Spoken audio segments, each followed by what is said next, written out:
भैया सब केहू झूले झूला मोर बेईमानवा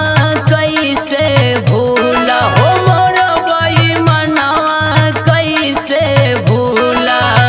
खाली दूरिये से तरसावे हमके खूब रोआवे ना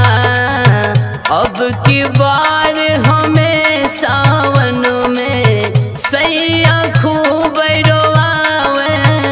ना।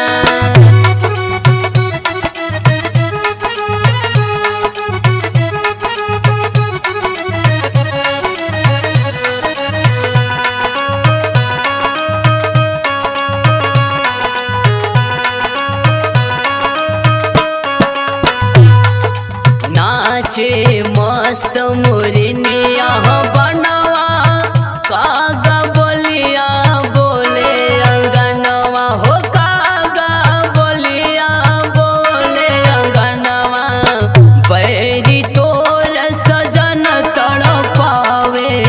हमके खूब रोआवे ना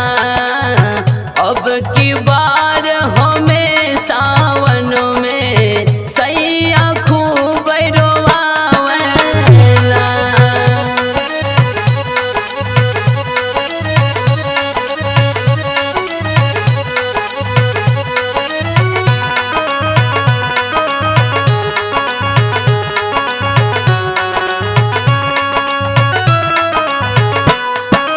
जे तू ये तना हमें सतैबा